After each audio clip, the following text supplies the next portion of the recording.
Assalamualaikum warahmatullahi wabarakatuh. Perkenalkan, nama saya Dea Najma Salsabila dengan NPM 24082600219. Selamat pagi untuk dokter, dosen, teman-teman yang saya hormati. Pada kesempatan hari ini, saya akan membahas salah satu komplikasi kehamilan yang cukup sering terjadi dan berbahaya, yaitu preeklamsia. Preeklamsia merupakan kondisi yang penting untuk dipahami karena berdampak serius baik bagi ibu maupun janin. Bahkan dapat menyebabkan kematian jika tidak ditangani dengan baik. Oleh karena itu, pada presentasi saya akan membahas mulai dari definisi, etiologi, faktor resiko, pemeriksaan penunjang, tata laksana, hingga edukasi terkait preeklamsia. Baik, pertama kita masuk ke definisi. Preeklamsia adalah kondisi pada kehamilan yang terjadi setelah usia kehamilan 20 minggu, yang ditandai dengan peningkatan tekanan darah sampai 140/90, disertai dengan proteinuria atau tanda kerusakan organ lain. Kerusakan organ ini bisa melibatkan berbagai sistem tubuh seperti ginjal, hati, sistem saraf, bahkan sistem hematologi. Jadi, preeklamsia tidak hanya sekedar hipertensi biasa dalam kehamilan, tetapi merupakan kondisi sistemik yang kompleks. Jika tidak ditangani, kondisi ini dapat berkembang menjadi eklamsia, yaitu munculnya kejang pada ibu hamil yang merupakan kondisi gawat darurat. Selanjutnya, di sini saya akan membahas etiologinya.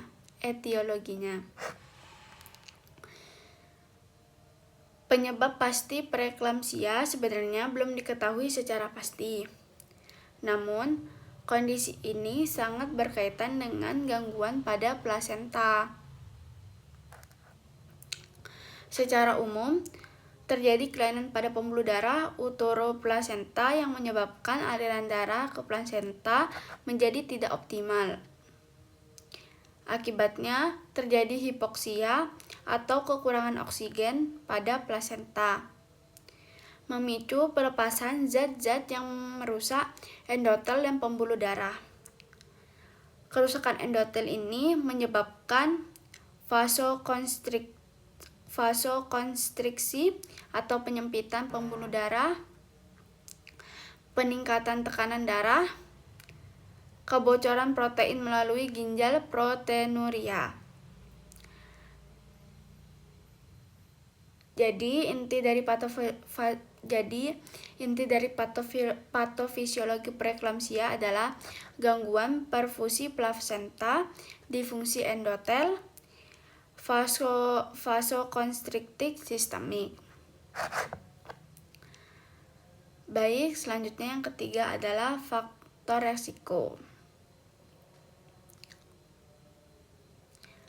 Beberapa kondisi yang meningkatkan resiko terjadinya preeklamsia antara lain kehamilan pertama, usia ibu kurang dari 20 tahun atau lebih dari 35 tahun, riwayat preeklamsia sebelumnya, riwayat keluarga dengan preeklamsia, hipertensi kronik, diabetes mellitus, penyakit ginjal, dan obesitas.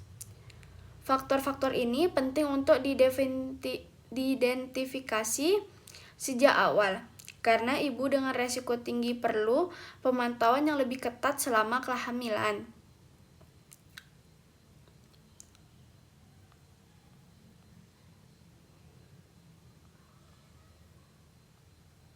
Baik, selanjutnya di sini saya akan selanjutnya adalah pemeriksaan penunjang. Untuk menegakkan diagnosis preeklamsia, dilakukan beberapa pemeriksaan, yaitu yang pertama, Pemeriksaan tekanan diri jika di atas 140/90. Urinalisis untuk mendeteksi proteinuria. Pemeriksaan laboratorium meliputi fungsi ginjal, fungsi hati, jumlah trombosit.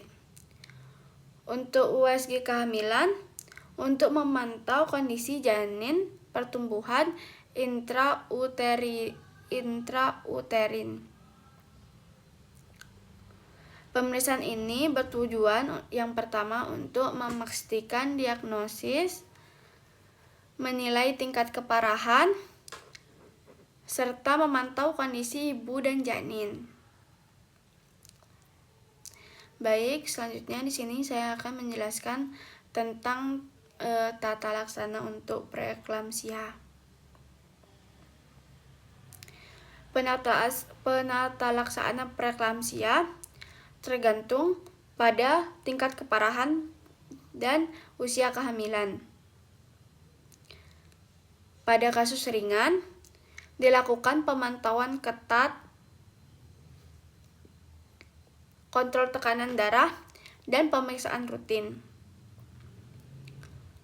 Pada kasus berat, diberikan obat antihipertensi, diberikan magnesium sulfat untuk mencegah kejang.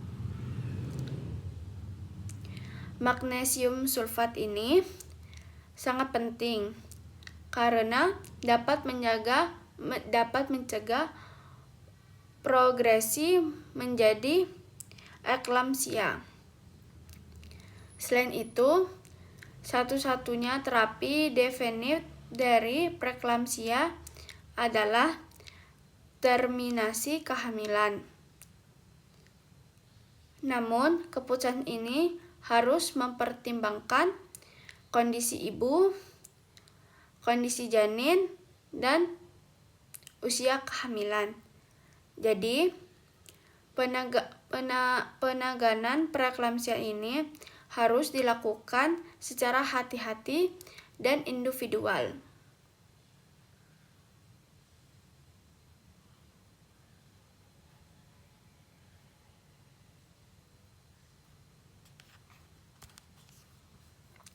Baik, selanjutnya di sini saya akan edukasi terakhir.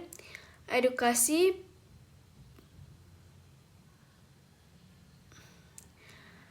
yang merupakan salah satu aspek paling penting dalam menggunakan penanganan preeklamsia.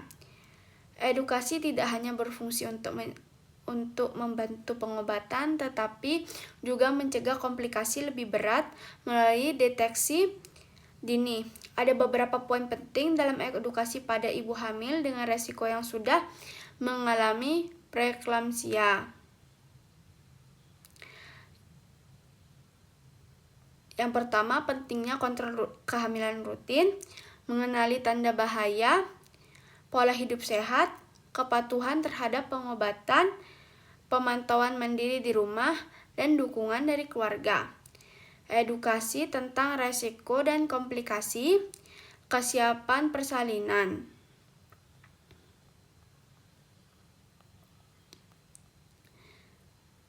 Sebagai penutup, preeklamsia merupakan komplikasi kehamilan yang serius dengan penyebab kompleks melibatkan gangguan pada plasenta dan pembuluh darah. Deteksi dini melalui pemeriksaan rutin, pengenalan faktor resiko, serta penata laksanaan yang tepat sering penting untuk mencegah komplikasi yang lebih berat. Demikian yang saya dapat sampaikan. Terima kasih atas perhatiannya. Kurang lebihnya mohon maaf. Assalamualaikum warahmatullahi wabarakatuh.